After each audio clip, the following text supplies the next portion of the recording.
Hello, podcast lovers. Thank you so much for tuning back in. This is your host, Žana.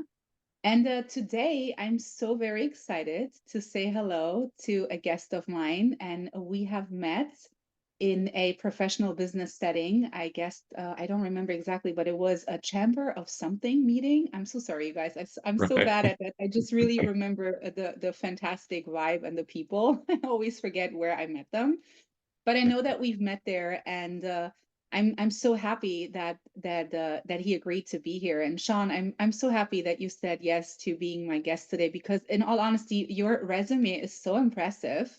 And I know that you've done so many amazing things that are so inspiring, and you collaborate with people. Your circle of just social networks is so impressive and so big, that I'm so happy that you came to share today a little bit about just the overall transitioning from one real good career into another.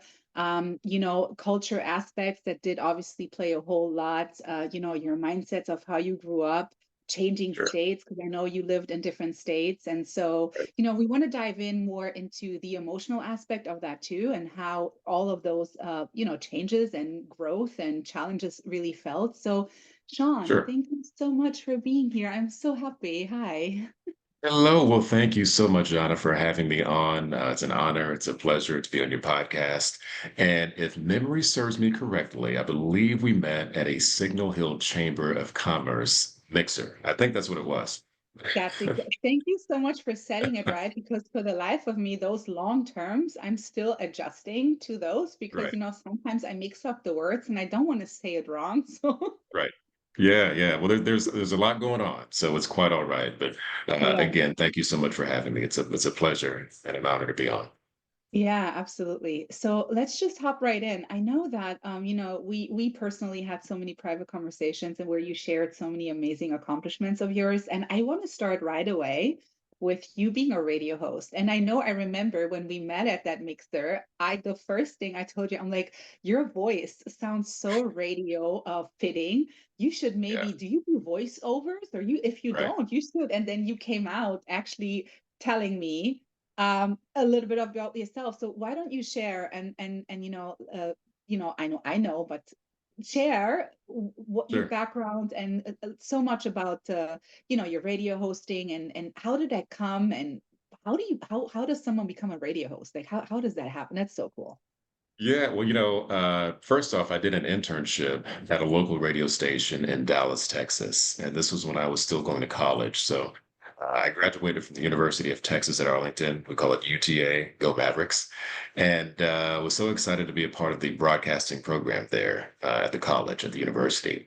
And so for college credit, I had an opportunity to do an internship at a local radio station in Dallas. It was K104 in Dallas, Texas. So I did that internship for about 6 months and got college credit for that internship. And I was really hooked then. I mean, I knew for sure that this is what I wanted to do. I had a passion for storytelling. And although I was somewhat shy, I kind of found my niche, if you will, because I was able to be on the radio and not be seen. And Ah, so that kind of helped my shyness at that point. But again, I really enjoyed storytelling. My father, who I admired and looked up to so much, was just this amazing storyteller. I mean, he would be mhm. in a room full of people that he didn't know, and he would tell these awesome stories, and he would just captivate, these audiences within the room. And so I wanted to be like him. And so I had this opportunity. He had a really, really great voice, and maybe some of that rubbed off on me, I guess. And also, I guess with my love of music, that was kind of like a match made in heaven. So I could tell these amazing stories on the radio and then play these amazing songs at the same time. And so started in college and just kind of went from there. And so the journey it was initially initiated in Texas, and it took me from Texas to Las Vegas, ultimately to LA, back to Wow. Texas, and then back to LA. Right.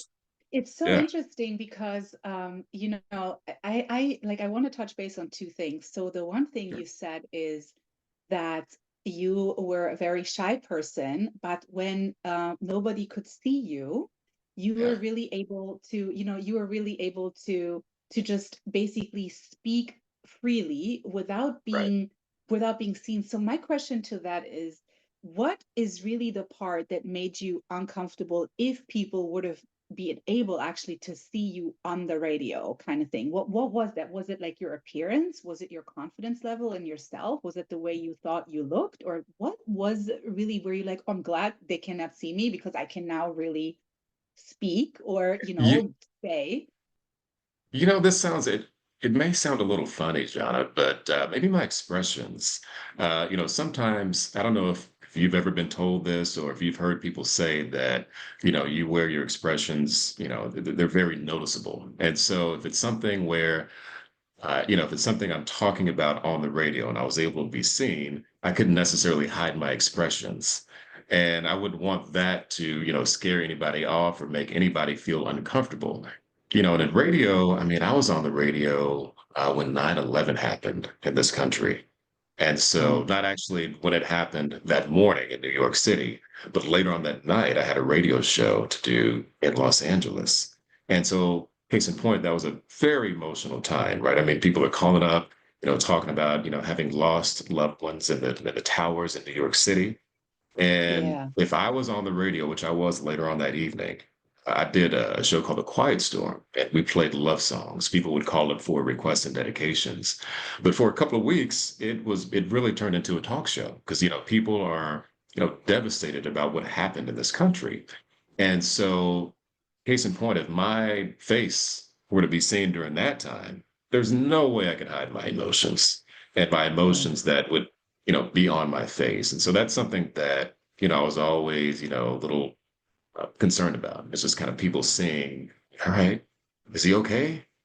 What is he thinking? And I never wanted Mhm. that to scare anybody off. So that Mhm. was the thing Yeah. about being seen. But then later, with the advent of technology, we would have webcams in the studio. And so that was kind of a big thing to kind of lure listeners in because they could see like what was going on in the background of the radio station while the radio host was doing their show.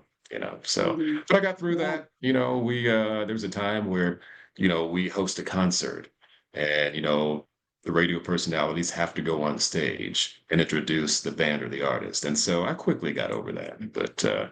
yeah, I was a little concerned about that.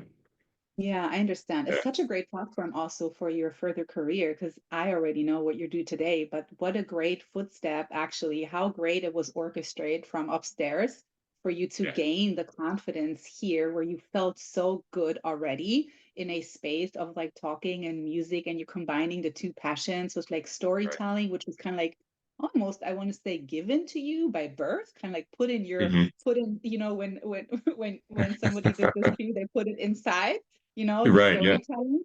And then Yeah. also, just building that confidence of like really publicly speaking, because once we get to that part, what you do today, I know you are on a podcast yourself, and obviously on those kind of things, there's no space to be like, oh my God, how was my face? How was this? How was Right. that?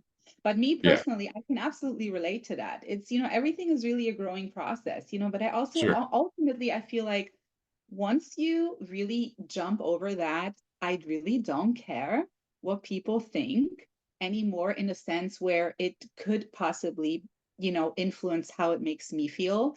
And I'm not Mhm. saying it's not important to care what people think, because that will be rude. Obviously, it does matter because we all Right. matter, but we all are responsible for our own journey. And if Sure. people were to take time to constantly think about, oh my God, what is this person thinking, and what is that person thinking, and oh, if I do this step, then I'm going to lose this friendship, or I'm going to move away from my city where I grew up. But I feel like when we do those leaps of jumping, like you Yeah. did, from like Texas to Vegas to LA. And I know you traveled so much too, but I feel like that's Sure. when we're really opening doors to miracles to come to us, because we're Absolutely. fearless, right? We're so Yeah. fearless of just like, you know what? It's scary, but I'm gonna Yeah. do it anyway. I'm Yeah. gonna jump no matter what. And look Yeah. at what came, like all the blessings that came with that. Absolutely. Jana, relationships are everything. And it's so, the relationships that are real relationships, I mean, they're going to Mm. last. So you shouldn't have to Yeah. worry about, oh my gosh, did I say something or did I do something wrong? If that's a real relationship, I mean, hopefully that will, stand the test of time. And along my journey, I mean, I still have relationships that I did when I started, back in college. And then shortly after graduation, those were real relationships. And they're still maintained to this day. So, Yeah. Yeah, you're uh, right. When people, the right people, they won't leave you, or right. in a sense, because I know also we outgrow sometimes situation and circumstances naturally, Sure. Sure. organically, we evolve, we outgrow. And it doesn't always necessarily have to be, oh, we had a fight and now we're not talking and you block me and I block you. It Yeah. can also Yeah. just be really mutual where it's like, you know what? I'm so appreciative of the time we spend together, but obviously we're not vibrating anymore on the same levels. We don't have maybe the same point of views that used to connect us because simply I'm just saying I used to eat meat and we would always go and have a burger together, but now that I'm vegan, there's no point of having going to and stuff like that does change people's opinions about themselves. Unfortunately, sometimes it's a good thing, and but it can also be sad because you either grow with each other or you don't, and then I think it's okay, but That's a great point. And it is okay. And I think it's, mhm, it's got this negative connotation to it, which is shouldn't necessarily have. Because again, if you're in a different place in your life and versus where you were with that relationship before, you just kind of it's natural to just kind of move on. And so that's a great point that you bring up because I think people hold on to that in a negative way, and it shouldn't mhm, necessarily be like that. So thank you for mhm. bringing that up. Excellent point. Yeah. I also feel like the people hold on because they don't want to lose what they used to have, like Hmm. sometimes when we just go deeper into, for instance, just one example, when people are really in toxic relationships, really in unhealthy relationships, right? I feel like sometimes people hold on to that toxicity because there's nothing left other than the toxicity. And Hmm. if I now lose that, I don't have anything anymore, Yeah. and so sometimes that's also something where, when the universe, in my opinion, orchestrates things and opportunities and places that kind of forces you to move away, it's really for your higher good too, and sometimes we see it that way and sometimes Yeah. we don't. I guess it depends where we are in our spiritual journey too, if we see it Yeah. this way, because you know how you Americans have great expression. You say, you look at glass, it could be half full or half empty, yeah? Have empathy, So right? it Yeah. exactly like that, it really depends how you yourself look at it. But yeah, Yeah. Yeah. I wish I could have heard you on the radio, like I can only imagine like the choice of music you used to play and like the calling in, and I Yeah. mean, how Well, cool. I tell you what, thankful for technology. I can bore you later on with uh, several hours of audio that I have from our radio shows, and it's crazy. I guess I'm dating myself a bit, but I mean, I still have old cassette tapes that I have my radio shows recorded on. I have old CDs. Wow. Um, and I had a lot of them transferred to like MP4s, and I have it on, on flash drives, but I have a lot of audio on my phone of old shows and people calling Yeah. in and even like celebrity interviews that I've done. I mean, I've got all that stuff. So if you want to be bored to tears one day, I can play several hours of audio for you Yeah. from my old radio shows. Yeah. I Yeah. have one question that comes to mind. When you said you have old tapes and old CDs, did you yourself, just for self-improvement purposes, at times actually went back to a recording and listened to yourself and ask yourself, like, what can I do better, or how can I ask this question better, or how can I use my verbiage maybe a little bit better to, in maybe, who knows, maybe unconsciously not offending somebody or not, you know, because sometimes I feel like we speak so freely from our heart. If we're people that really wear their heart on their sleeves, we speak so Mhm. freely. But Yeah. sometimes, which I was a big part of my learning curve, is really how to deliver a message. Like Sure. really how do I speak this message, even though I'm standing strong in it, but without coming necessarily across that I'm demanding or I'm harsh or I'm all those things. And so my question is, did you practice that on yourself too, wanting to? I did, and that's a great question, and that's why it was so important to have all of my radio shows recorded. And so when I first started on the radio, kind of the introductory radio shift is called overnights. That's when you're on from like midnight to 5 or midnight to 6 in the morning. That's kind of like your Oh, entry level position into radio. So that's kind of where you hone your skills and you kind of really work on everything. And then from that point, you kind of go up and move up into what's called different day parts. And so when I first started that, Jana, I did the midnight to 6 shift in Dallas. And so I quickly became a bath guy. And so what I mean by that is when I would get off of the radio, I would run a nice hot bath and soak in the bath and replay my radio show on my cassette player. So I had my cassette player plugged in and I would sit there and just relax and listen back to my whole entire radio show. So we had what was called a skimmer. So when you turn the microphone on, that's when the skimmer would start recording your show. And as soon as you turn the microphone off, it would stop the recording. So you I had, see. several different breaks of your show, pieces of audio from your show. So I could go back and listen to my whole radio show without having to listen to all the songs again.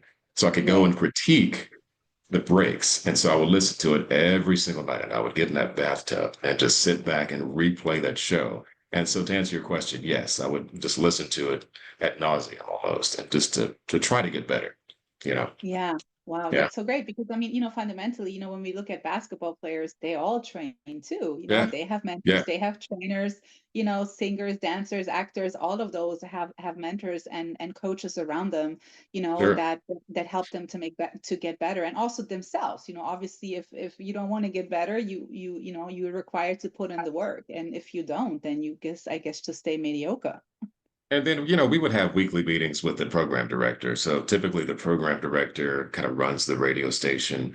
They help, pick the songs for the different playlists. And so you would have they're called air check meetings. And so our recording is called an air check. And so we would either have like weekly meetings or, bi-weekly meetings, and we would go over our show. And so, it's tough at first when you first start radio because you're sitting there in front of your boss and they're replaying your show in front of you. So you have to listen back to something. So if you had a stumble or if you messed up a word, it's kind of painful sometimes to hear like, oh my gosh, I really, really messed that up.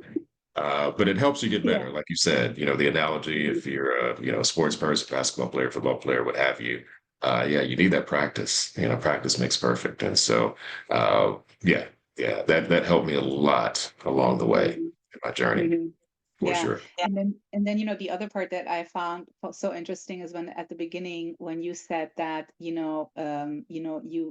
heard how he captivated the audience and you're so Yeah, mesmerized by that, where I feel yeah, like that's really when I heard you say that to me, I feel like that's really truly where this career started already, even though you're yeah, obviously younger and all of that, but like sure. because I feel like that's such a big impact, like our surroundings, the way we grow up, the way we, hear our caregivers, no matter who they are, mom, dad, Right. uncle, brother, sister, grandma, whoever, Sure. how they speak, how they cultivate themselves, what matters to them in life, like what really Right. matters to them in life. And I feel like we're unconsciously soaking all of that up, and somehow We are. along the way when we grow up, it kind of shows up here and there. So I Yeah, thought that yeah. I was so mean, interesting.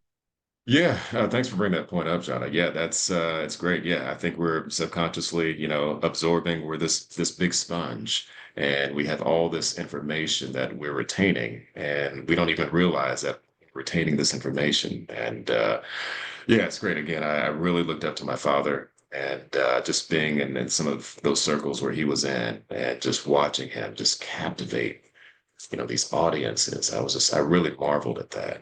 I wanted to be like him, you know. Yeah, that's Yeah, beautiful. I'm so happy you got to experience that because unfortunately not everybody is in that department so blessed like me and you. Like I was very very fortunate to have my parents too. yeah, And it sounds like from the way you talk about him, he was such a great dad.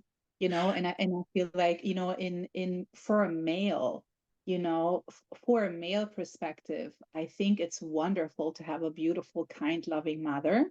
but you know, when dad is Yeah. present Yeah. and you know teaches you and shows you and disciplines you in male version way, you Yeah. know, I think it has such an impact on your whole life. Yeah, very, very So powerful. And again, not to, no shade on the moms out there because I love my mom as well, and so yeah, but no, you're right. There's something about that I think that you're touching on. And one of the best gifts I think I ever gave him was for him to hear me on the radio, because that's something that he mhm, always kind of wanted to do that. I mean, he yeah, served in the Navy, and but he had this amazing voice. And so, um he always kind of wanted to be on the radio. So to see his son, become a radio personality, and I was able to introduce him to some of his favorite artists, including like Smokey Robinson and, Stevie Wonder and people like that. And so it was just cool for him to see that and experience that. I'm the only child also. right, So, it was nice to be able to have him see, some of the things that I accomplished, but because of him, you know, yeah, he's the one that, paid for my college.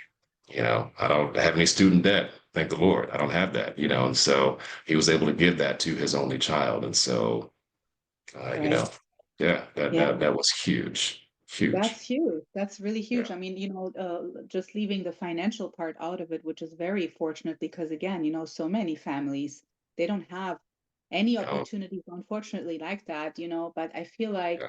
just having the privilege of really having a kind, loving, strong male role model in your life is Yeah. so much worth, you know. And I'm always so wondering, you know, what people, how can they help themselves if they don't have that? And that's why I feel like community is so important, you know, because there's people that literally step up, you know, there's basketball coaches, there's football coaches, there's teachers, there's after school program people that really step up to the plate, you know, Yeah. and you know, and just really help out and just really be present in order to really help somebody else to just fall in the right footsteps, you know. Well, case in point, another great point. It's like I remember my fifth grade teacher.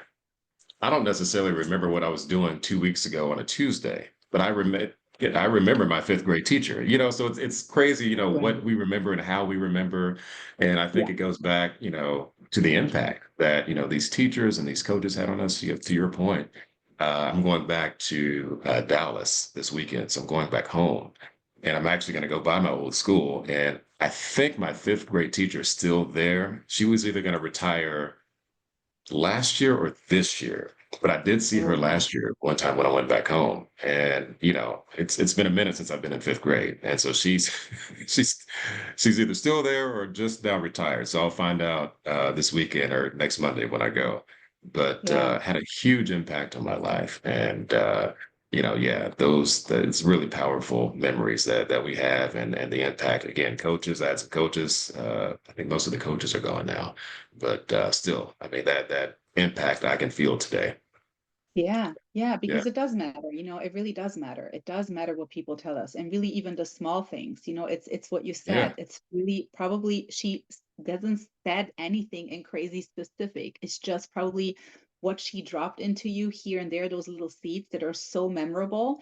And it yeah. goes same way also for negativity, you know, because when That's we true. drop those negative nuggets into young brains, or even not only young. I mean, it's more impactful, I believe, if it's dropped into a young brain versus telling that a grown up, but it's still Sure, hurtful. You know, it's still sure. like, you know, if you don't have enough self-confidence and somebody comes out of the gate and really drops that on you, you might really not go after your dream because you really truly believe what this person is saying, Yeah, especially if this person is really close to you, right? right. Especially if this person is really somebody where you're like, you know what?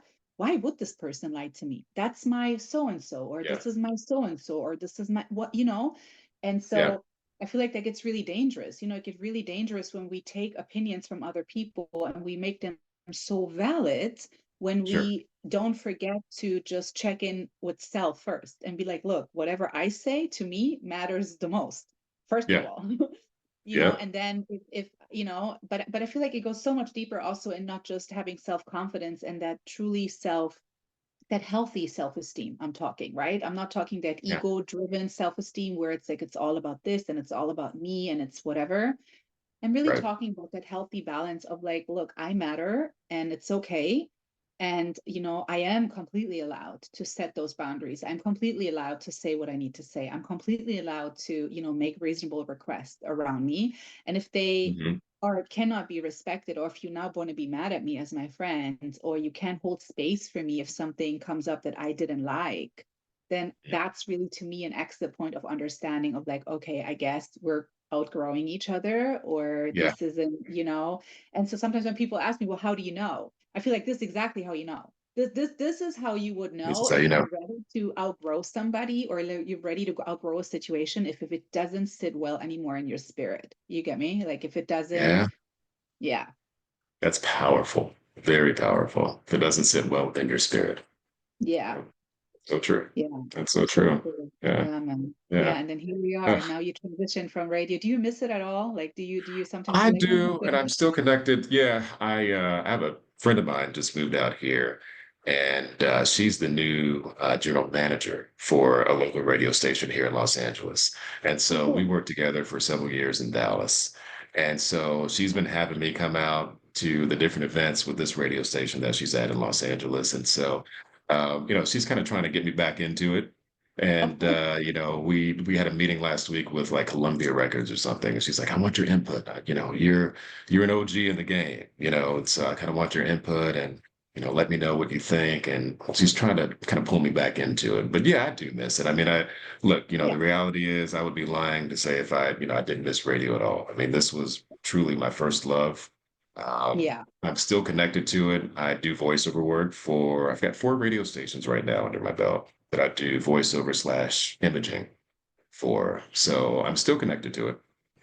And, Yeah. would I get back into it full time? Possibly.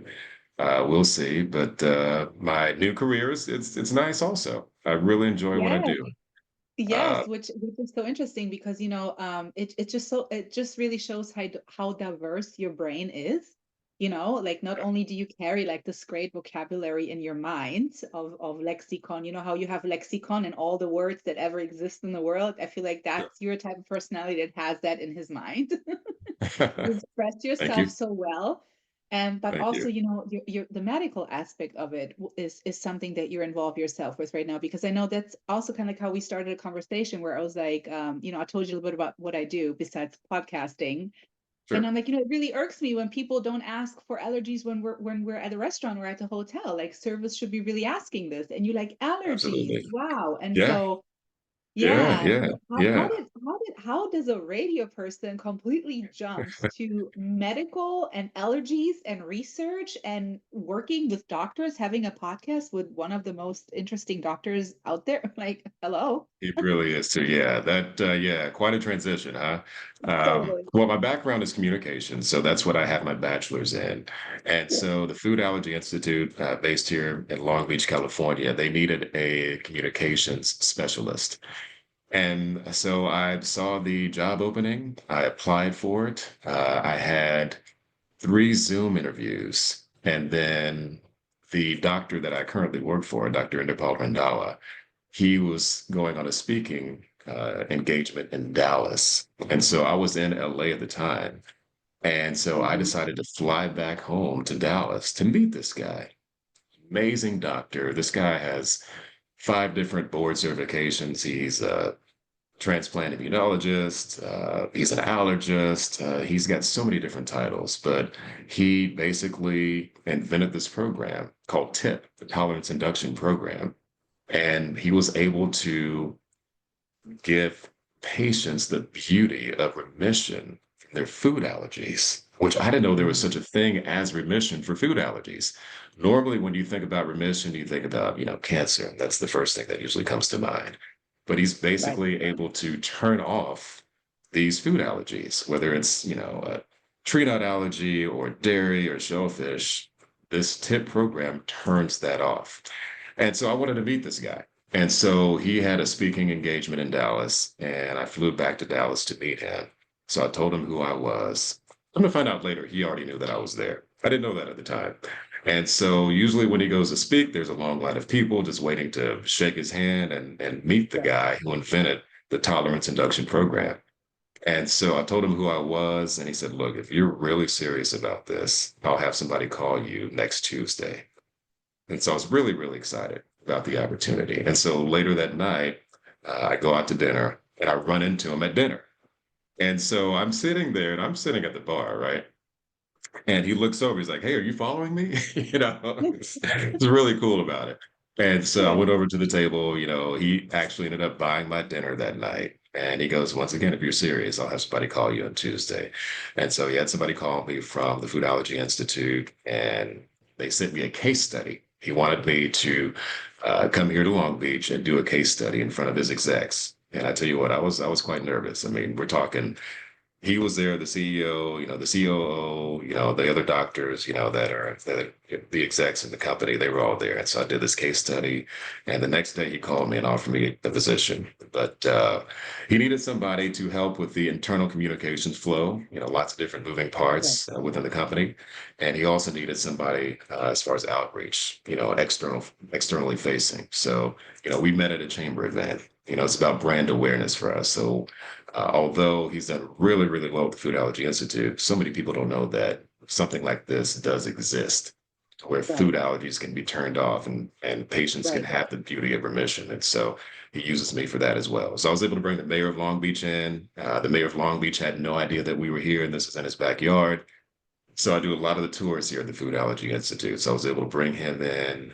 I also brought in the deputy mayor of economic development for the city of Long Beach, Lucius Martin, and brought some politicians in as well. And so they're able to see like all the amazing things that are happening here. So yeah, quite a pivot from radio to this. But Good. I think Yeah, he but enjoyed I my feel like it's background. very, yeah, but I feel like it's very impactful again. I feel like all the things Sure. that you're attaching yourself to are so impactful and they're actually changing not only your own life, but they're giving opportunity to change somebody else's complete point of view, even life at times, you know? Yeah, yeah, absolutely. And who doesn't want to be a part of that? I mean, we've treated over 16,000 patients, and we've got, I think, nearly 9,000 patients in remission. And so that's the other thing, Jana, to work with these, families and kids and watch them, have their lives, given back to them. Yeah. Allergies, you did a podcast on this. I mean, allergies are really, really tough, especially, highly allergic Mhm. or if you're anaphylactic to, Yeah. certain allergens. I mean, it's life altering and it's just, it's got your hands tied almost, you Yeah, know. yeah. And it makes you Man, feel like you cannot participate in life like everybody else. Like it makes you feel yeah, so excluded and it makes you feel like, oh man, I can even possibly never understand how this specific thing that I'm not allowed to have taste. Like just right. knowing how does that taste, like Yeah, how does that taste if somebody eats this and that or drinks this and that? Like what is that feeling that comes with it? And I'm not saying that yeah, everything that is out there that can be consumed, eaten, or drinking is amazing, because obviously we know that there's certain things that if you have allergies towards that, good for you. Don't even because you don't need that in your temple, you know. right, But right. but I'm saying there's so many like beautiful things like fresh fruits and Yeah, nice bread or yeah, we yeah, guys for always sure. go back to bread. But Yeah, so but I also know that you guys do a podcast about this, right? Like you and we do. you're part right. So where can Yeah. we see this podcast? Where So can it's where can called, everybody see this? yeah, sure. It's called Disruptive RX with Dr. Inderpal Mhm. Randhawa. And we not only cover, food allergies and his life's work and commitment to treating food allergies, but I mean, we talk about education. We recently had the mayor of Long Beach on, Rex Richardson, and his wife, Dr. Nina Richardson, who has a doctorate in education. And so we did a deep dive into education. We also talked about just all the exciting new opportunities and businesses coming to Long Beach. Of course, in 2028, we have the Olympic Games coming to Southern California, and a lot of the events are going to be held here in the great city of Long Beach. And so it was great to have him on. But yeah, we've talked about food allergies, education, entrepreneurship. I mean, Dr. Randhawa is an amazing entrepreneur as well. He's got Yeah. lots of different businesses that he owns, and it's nice to not only talk about his life's commitment to treating food allergies, but to, transcend that as well and kind of go outside of the box and touch on different topics and, things that people really care about. We care about education, right? So Absolutely. it's important to talk about it. Hey, what's going Yeah. well with education? What's going not so What's well? not? You know, Right, yeah, what's not? exactly. And so having Yeah, this, open and candid conversation about a variety of topics is what we yeah. do on Disruptive RX. And so, yeah, we've recorded 9 episodes. I think we put out 4. We just recently put out the mayor's episode. So, yeah, I'd love for you to check it out. Disruptive RX with Dr. Nabal Mandawa. So, Yeah. find it on YouTube, Apple, Yeah, Spotify. I will also put a link in the description of this podcast, so Thank everybody you. that is kind of interested can just go right there and be on their way to that. Thank you for And I'm doing pretty that. sure once people go on there and they really want to connect to him because of their own personal story or their own personal, family members that deal with this, I encourage them to do that because, I mean, I don't know how long the study and the wait list is to become a patient of him, but at this part, it's like it's not only education, but it's also what can you do, just you as a single person, to really kind of like spread the word about Sure. something that matters, that truly Yeah. matters, because this is really something that cannot be replaced with anything else. This, like, if Yeah. this can really help somebody to live life in a different, whole new meaning, gives life a completely new meaning than before, or it allows a child to really be child and have Yeah. a nice piece of fruit, for instance, then we have to. I feel like it's our commitment as humans to other humans to share these kind of outlets and solutions and whatnot. And I'm so grateful for you to involve yourself and actually in something that matters, because there's so many careers, and I know that you could have the outlet, social people wise, to be in so many other things involved because of just Sure. who you know. But for you to actually dive into this kind of things in order to make something better for somebody else, it's really impressive, and it's very kind of you. Well, thank you. Thank you. We have a graphic that we use and it's called No More Missed Moments. And so it's a young child with like frosting. His eyes are half closed and he's enjoying like this frosting on his face and he's licking his fingers. And I'm in touch with a lot of the families here at the Food Allergy Institute and Žana Mm. seeing their journey. I mean, it is Yeah, it is really something. And yeah. Dr. Randhawa will tell you himself, it's not an easy program. I mean, it's truly No. something that you have to commit to doing. But at the end, you get your life back and you Yeah. don't have any more missed moments. You can go to Knott's Berry Farm and not have to worry about peanut dew being circulated in the air Yeah. if you were anaphylactic to peanuts. You can go to Disneyland and, you can have sleepovers and you can go to restaurants. Some of these families and patients haven't been to a restaurant in like 7 years. And Yeah. I'm a foodie, Wow. so I can't even Yeah. fathom that. Like I I'm know. a straight up true foodie, you Yeah. know. No, I get it. Um, And it really does matter, and I'm so grateful that even this program was able to be developed, because, in these days everything costs so much money, and if you don't have the resources financially, your hands are tied unless you find investors and they are on the same wavelength and you. And but it's yeah, not always about profit. It's that's I true. I always have the opinion that if it's something really good and it's pure, profit will come by itself, You're because exactly right. something that is so pure and good and serves so many humans or so many lives has to be rewarded and will be rewarded. There's no other way around it. And sometimes that matters more instead of the profit that possibly comes out. Not to say that people are not entitled to get profits out of that and Sure. financially rewarded, because they put in their heart, their mind, their soul, their education. They took years to get this type of education. They collected these degrees. They did a thorough, dedicating job. You're missing out on life for a while to get this degree. So that's not what I'm saying, but that's not that's not the main focus to me. Well, case in point. So another plug for Dr. Mandawa because he's done so many amazing things. But the way he set up his company is that he has his nonprofit. That's the parent company. So the nonprofit is called TPERC. It's a mouthful. It's Translational Pulmonary and Immunology Research Center. So dealing and treating cystic fibrosis, BPD, bronchopulmonary dysplasia, bronchiectasis. So that's his nonprofit work. That's the parent company that owns the for-profit, the Food Allergy Institute. So to speak to your point, all this amazing work and research is being done on the nonprofit side. The other will come, and it has come. So Right. he easily could have made himself, the owner of it, but he wanted that nonprofit because that's, again, that life's work to giving patients, the beauty of remission and giving their lives back. And he was about the nonprofit first. And so that's how he set it up. So hopefully that speaks to your point. If you're truly passionate and you're doing great work, that profit's going to come. And it did in the form of the Food Absolutely. Allergy Institute. Yeah. Yeah. Wow. Yeah. Man, I'm so Yeah. grateful for your journey. It's great. And I honestly I'm with it either way. You there, you're on radio. I'm like, I'll be listening. Oh, well, thank you. Thank you. Did I send that check in the mail to you? Okay, yeah, I did bribe you, right? You got the check in the mail. Stop. Yeah, but No, thank you.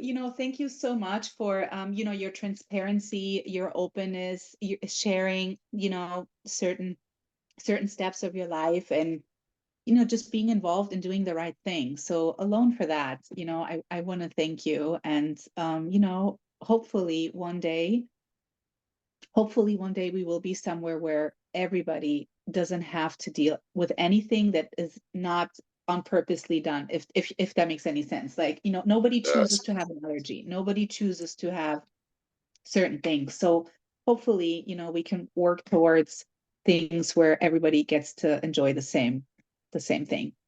well, thank you for saying that, but thank you for what you do. I mean, you are about healing from the inside out. And I hope I'm Yeah. not overstepping by saying that. No, no, I know no. how important cleansing is for you, internally. And so, what you're doing and this platform that you have to be able to help people, whether it's emotionally or physically or what have you, kudos to you for doing this podcast because I know there's so many people that you're helping, around the world. And when you were so candid about your journey and being in America and where you were before and your transition and the openness and the candor that you speak with, I mean, you're helping so many people as well. So, thank you for what you do. Thank you. I really appreciate that. Those are really kind words. I receive it all. Thank you. Great, great. Glad you do. Yeah, thank you.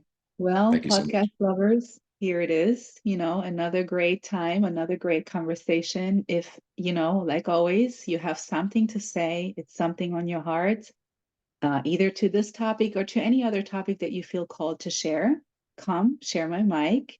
And until then, stay rooted, stay grounded, and always stay connected to love, the strongest force in the universe.